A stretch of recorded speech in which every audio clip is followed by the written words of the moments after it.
Bonjour à tous. On se retrouve pour le pronostic du quintet du Super Top 5 de ce lundi. Nous serons le 19 août et on prendra la direction de Clairefontaine-Deauville en Réunion 1, course 7. C'est le grand steeplechase de la ville de Deauville. C'est un handicap sous formule listed race pour des chevaux âgés de 5 ans et plus. Il y aura 4500 mètres à parcourir sur le steeplechase et ils seront 16 au départ de la course, 110 000 euros d'allocation. C'est l'un des temps forts de ce meeting estival du côté de Clairefontaine-Deauville pour les amateurs d'obstacles. Bref, une belle course, longue distance, hein, donc il va y avoir de la tenue ici. La course référence le mois dernier s'était disputée sur une plus courte distance, donc là il faudra vraiment assurer jusqu'au bout. Ici, beaucoup de chevaux qui portent des gros poids, bref, un lot pas simple, mais on va tenter évidemment de s'en sortir. Juste avant de vous donner mon pronostic, comme d'habitude, n'oubliez pas de liker la vidéo, de partager la vidéo, de commenter également la vidéo et de vous abonner à la chaîne si ce n'est pas déjà fait par avance et je vous en remercie. D'ailleurs, permettez-moi de vous remercier puisqu'on a dépassé la barre des 39 000 abonnés ce samedi soir. Et donc maintenant, direction les 40 000 abonnés. Alors, ça sera compliqué de le faire d'ici la fin du mois, mais je l'espère, je croise les doigts pour qu'on puisse le faire le plus tôt possible et pourquoi pas dès le mois prochain. Donc vraiment, encore une fois, merci à tous pour tous vos abonnements, vos partages et vos likes également sur les vidéos. Continuez ainsi, c'est très important pour le soutien d'un youtubeur comme moi. Je vous rappelle également que grâce à mon partenaire Genibet, pour les personnes qui n'ont pas encore de compte Genibet, profitez justement, vous avez le lien pour vous créer un compte dans la description de la vidéo, et grâce à mon lien, je vous offre 10 euros. Ici, après, il faudra débloquer jusqu'à 250 euros de bonus de bienvenue. Vous avez toute l'explication en détail de ce bonus de bienvenue sur la page principale de ma chaîne YouTube. Il y a une vidéo qui est DJ qui vous explique tout. Si vous avez la moindre question, n'hésitez pas à me contacter par mail qui se situe en bas de la description de la vidéo. Allez, je vais tout de suite et rapidement vous donner mes 7 préférés, tout en sachant qu'il n'y aura pas de cheval de regret. La course est assez ouverte, ils ont tous le droit d'être au moins 5e. J'ai retenu en tête le 7 Harmonie d'Aîné, pensionnaire de Gabriel Enders, la montre de Léopold Bréchet.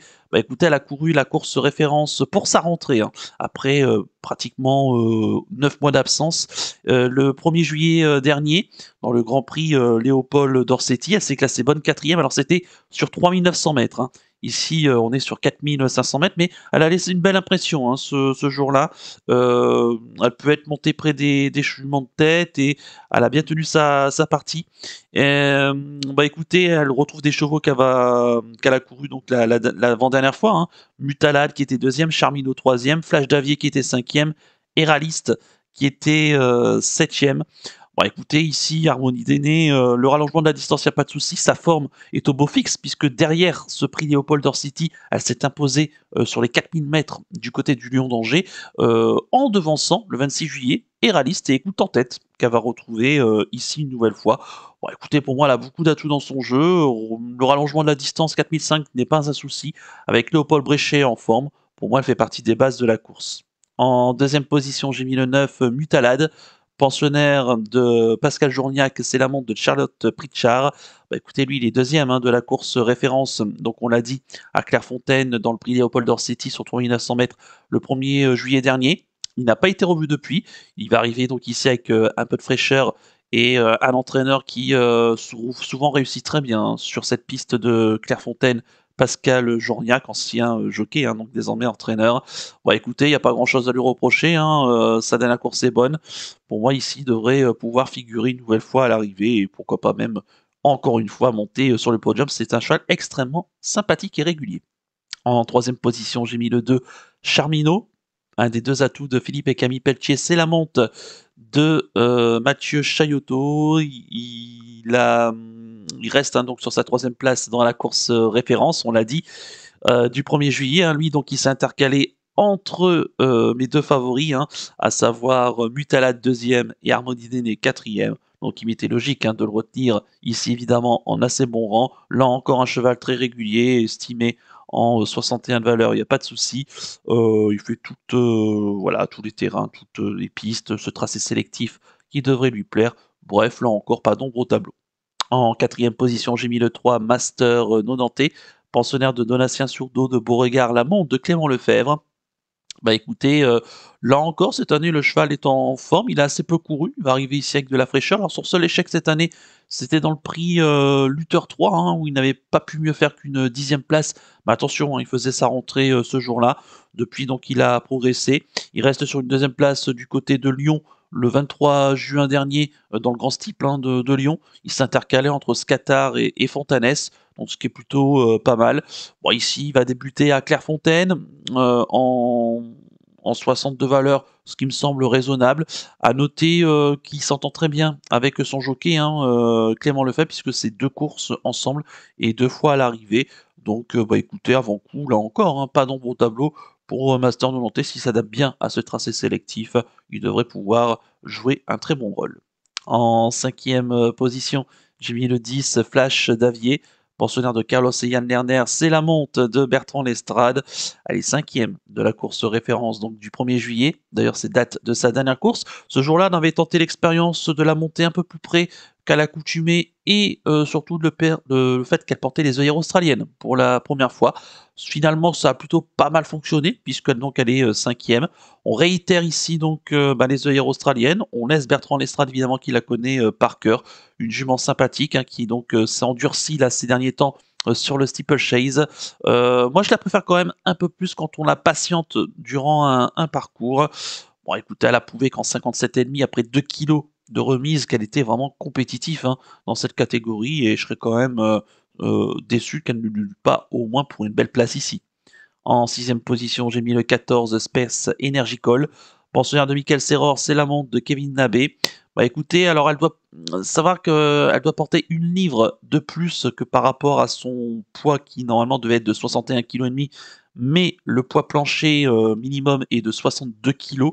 Donc bon, c'est pas forcément dérangeant 1 livre supplémentaire, mais en tout cas Space Energicol aura pour elle d'être là encore plutôt régulière. Elle s'est classée 2e de la course référence la 2e épreuve du handicap de la course référence du prix Léopold Orsity, hein, le 1er juillet dernier. Donc ce qui est plutôt pas mal devant ces Zaporog Bad Dream, les 2 chevaux en bas de tableau qu'elle va retrouver ici. Alors quand même avec un avantage au poids parce que ces 2 chevaux-là en bas de tableau, ils doivent porter beaucoup plus de poids qu'initialement prévu. Hein. Zaporog, je crois, il doit porter 4,5 kg de plus et 5 kilos de plus pour Bad Dream. Donc c'est vrai qu'en théorie, ces 2 choix-là, ça va être très compliqué à mon sens. Mais Space Energy Call, attention, elle est bien sur le steep, elle fait très bien cette piste de Clairefontaine. Bon, elle est barrée hein, pour les premières places, mais avec l'appui de Kevin Nabé, elle peut, pourquoi pas, s'emparer d'une 4e, 5e place, en venant compléter la bonne sélection. Et enfin, en 7e position, j'ai mis le 12 Golden Park, pensionnaire de Michael Serror, c'est la montre d'Angelo Zuliani. Bah écoutez, Golden Park, c'est vrai qu'on l'a vu beaucoup ces derniers temps sur les haies, avec d'ailleurs plus ou moins de réussite. Elle a couru ici hein, cet été à 2 reprises, 2 fois sur les haies, une 2e place dans une course à condition et un échec récemment dans un quintet super top 5. Mais bon, sur les haies, elle a moins de marge que sur le steeple. Sur le steeple, elle est estimée en 55,5 de valeur, alors que sur les haies, elle est plutôt en 58 de valeur. Donc elle est quand même mieux placée ici. Il faut savoir que l'hiver dernier, elle avait fait l'arrivée notamment du côté du steeple de Cagnes-sur-Mer, donc ce qui est plutôt pas mal. Un steeple qui ressemble pas mal à celui de Clairefontaine. Donc je pense qu'elle peut s'adapter ici à Clairefontaine sur le steeple. Attention à elle, hein. Elle n'est pas à l'abri de venir là encore être 4e, 5e en cas de défaillance de favori avec un bon parcours en bas de tableau avec un poids tout à fait acceptable. Allez, on va passer tout de suite au ticket du chef. Le ticket du chef, et on va récapituler le pronostic de ce quintet Super Top 5 de Clairefontaine hein, dans le grand steeplechase de la ville de Deauville. J'ai retenu en tête le 7 Harmonie d'Aîné, en 2e position le 9 Butalade, en 3e position le 2 Charminot, en 4e position le 3 Master 90, en 5e position le 10 Flash d'Avier, en 6e position le 14 Space Energy Call et en 7e position le 12 Golden Park, ce qui donne comme combinaison chiffrée 7, 9, 2, 3, 10, 14 et 12. Il n'y a pas de cheval de regret. Mon coup de cœur pour ce quintet Super Top 5, ça sera le 7 Harmonie d'Aîné, qui m'a laissé une belle impression hein, dans la course référence. Elle est rallongée au niveau de la distance, mais je pense pas que ça puisse être un souci. Ils sont un peu plusieurs dans ce cas de figure-là, à part avoir couru sur d'aussi longues distances, donc attention à elle quand même. Et concernant mon conseil de jeu, on va pas prendre de risque, on va faire le 2 sur 4 des 3 premiers de ma sélection. C'est les 2e, 3e et 4e de la course référence auquel donc je me suis, vachement rabattu, hein. Ici, je pense qu'il faut vraiment reprendre cette ligne-là. Après, est-ce que ça sera le même ordre d'arrivée? Est-ce que ça sera un ordre différent? À voir, mais en tout cas, voilà, sans trop prendre de risques ici, restez prudent, hein, ça reste une course d'obstacles sur le steeple. Voilà, donc ici, on va pas prendre de risques. Voilà donc pour le ticket du chef et le conseil de jeu. On va conclure la vidéo avec le penalty du jour. Tout de suite, le jingle.